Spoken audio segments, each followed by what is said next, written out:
Hello everyone, आपण आपला 6वा chapter already चालू केला आहे आणि त्यामध्ये आपण इनपुट आउटपुट ऑपरेशन सगळे बघितले आहेत. आज आपण आपले फाईल ऑपरेशनचा बेसिक पार्ट बघणार आहोत. ठीक आहे. सो जसं आपल्या CPP आणि जावामध्ये जे फाईल हँडलिंग होतं ते तुम्हाला कन्सेप्ट तुमच्या आधी क्लिअर पाहिजेत, जेणेकरून तुम्हाला इथे इझी जाईल. ओके, अगदी मायनर चेंजेस आहेत, जास्त नाही त्याच्यामध्ये काय.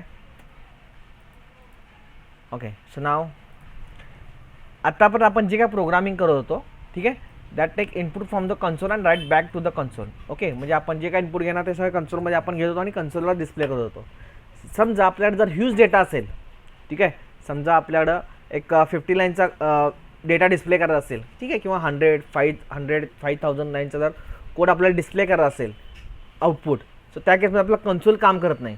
सो इन दिस केस और in such case we can use there is alternate solution for दिस.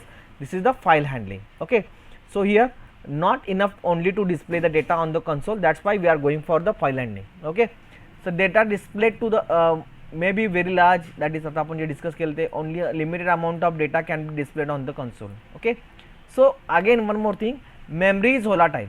आता इन शॉर्ट म्हणजे आपण समजा आपण कन्सोलमध्ये आपण एखादा प्रोग्राम एक्झिक्यूट करतोय, ठीक आहे, त्या केसमध्ये आपण जे काही इंटरॅक्शन करतोय, इनपुट आउटपुट असेल, so that is only limited period of time. Okay, एकदा प्रोग्राम क्लोज केला किंवा कन्सोल क्लोज केल्यानंतर तो डेटा एक्झिस्ट करत नाही, that is it's ओलाटाईल. Okay, so आपल्याला समजा नॉन ओलाटाईल डेटा करायचा असेल, जो आपलं परमनंट स्टोरेजला ठेवायचा असेल, तर त्या केसमध्ये आपण फाईल हँडलिंग यूज करतो. Okay, so this is the need of file handling. Okay, नाव आता आपल्याला सिम्पल आहे. पहिल्यांदा आपण ओपनिंग फाईल बघणार आहे. ठीक आहे, सो आपण आता फाईल ओपनिंग फाईल बघतोय. ठीक आहे, so Python provides open function. Okay, so दिस ओपन फंक्शन, आता आपण जे फाईल हँडलिंग CPP बघितलं होतं, सेम लॉजिक इथं असणार आहे. ओके, म्हणजे आपलं जसं आपण फाईल नेम किंवा त्याचा पाथ आणि त्याचा मोड पास करतो, सेम वे आपल्याला इथं इम्प्लिमेंट करायचं आहे. ठीक आहे, सो पायथॉनमध्ये आहे तो open function is in Python which accepts 2 arguments. First is file name and second is access mode. ठीक आहे, file name and access mode. The function returns a file object. Okay, जसं आपण ज्यामध्ये तयार करत होतो त्याच सेम प्रकारे आपण इथं करू शकतो, which can be use to perform various operations like reading, writing etcetera. Okay, म्हणजे आपला फाईल रीड राईट जे काय करायचं असेल ते आपण इथून करू शकतो. ओके, आता सिंटॅक्स बघा, बेसिक सिंटॅक्स अगदी. ओके, फाईल हा आपला ऑब्जेक्टचं नाव, ठीक आहे, ओपन फंक्शन 1, त्यानंतर फाईल नेम आपल्याला जी यूज करायची ती, त्यानंतर ॲक्सेस मोड, हे 2 मेन पॅरामीटर आहेत. ठीक आहे, बफरिंग तुम्ही अलाउड करू शकता. त्यानंतर files can be accessed using various modes like read write and अपेंडसुद्धा इथं अलाउड आहे. ओके, सो आपल्याला हे डिफरंट मोड्स आहेत आपल्या फाईलचे. आता इथं आपण काय करायचं आहे, फक्त मोडची फक्त माहिती घ्यायची आहे. ठीक आहे, आणि आपण नेक्स्ट लेक्चरमध्ये आपण 1 बाय 1 चेक करत जायचं आहे. ठीक आहे, सो आता सुरुवातीला आपल्याला इथं आर मोड जो आहे, ओके, जो आपण अगदी बेसिक मोड म्हणजे आर मोड म्हणजे रीड मोड. ओके, आता हा आपला रीड मोड आहे. It opens the file to a read only format. Okay, here the file pointer जो आपण तयार करतो तो एक्झिस्ट ॲट द बिगिनिंग, म्हणजे आपल्या फाईलचा जो पहिला कॅरेक्टर आहे त्याला पॉईंट करेल. The file is by default open the file is by default open in this mode if no access mode is passed. म्हणजे कोणताच ॲक्सेस मोड पास केला नाही तर तो रीड मोडला येईल. ओके, त्यानंतर RB आहे, हा इथं बघा लक्षात ठेवा, आर आला म्हणजे तो कंपल्सरी रीडमध्ये असणार आहे. ठीक आहे, आता RB it opens a file to read only in a binary format. Okay, binary फॉर्मॅटमध्ये रीड करतो. The file pointer exist at the beginning of the file. Again same, file pointer आपल्या फाईलच्या बिगिनिंगला येतो. ठीक आहे, R+ it opens the file in read and write mode both. Okay, आता R+ म्हणजे काय होणार आहे, इथं रीड आणि राईट दोन्ही मोडमध्ये ओपन होणार आहे. The file pointer exist at the beginning of the file. So लक्षात घ्या की जनरली नेहमी आपला फाईल पॉइंटर हा फाईलच्या सुरुवातीला असतो. ओके, त्यानंतर RB+, आता जसं मग सांगितलं, R stands for reading, here the B stands for binary.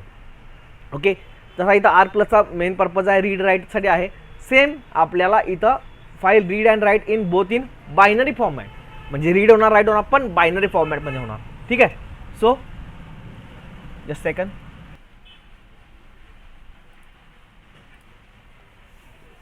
त्यानंतर आपला पुढचा जो आहे तो म्हणजे डब्ल्यू. आता W stands for the write. Okay, so it's open the file to in a write only mode. Okay, so it overwrites the file if previously file exist or creates a new if there is no any file. सुरुवातीला जर असेल तर ती ओव्हरराइट करेल, नसेल तर नवीन file तयार करेल. The file pointer exist at the beginning of the file. Again the same. Okay, now next आहे डब्ल्यू बी. आता लक्षात घ्या पुन्हा एकदा, B stands for the binary. Again the matter is same here. It opens the file in write only mode and in binary format. Okay, नवीन असेल file तर overwrite करणार, नसेल तर नवीन फाईल तयार करणार. ओके, त्यानंतर डब्ल्यू प्लस इट्स. आता बघा, it opens the file in read and write mode. Write and read mode. आता मगाशी आर प्लस होतो आणि आता डब्ल्यू प्लस आहे. दोघांचा पर्पज सेम आहे, दोन्ही रीड अँड राईट मोड दोन्हीमध्ये ओपन करतात. आता फक्त फरक काय आहे, it is different from the R plus in the sense that it overrides the previous file if one exist, whereas R plus doesn't override the previously written file. तर W plus over written करतो पण R plus करत नाही. Okay, so W B plus again read write mode but in binary format.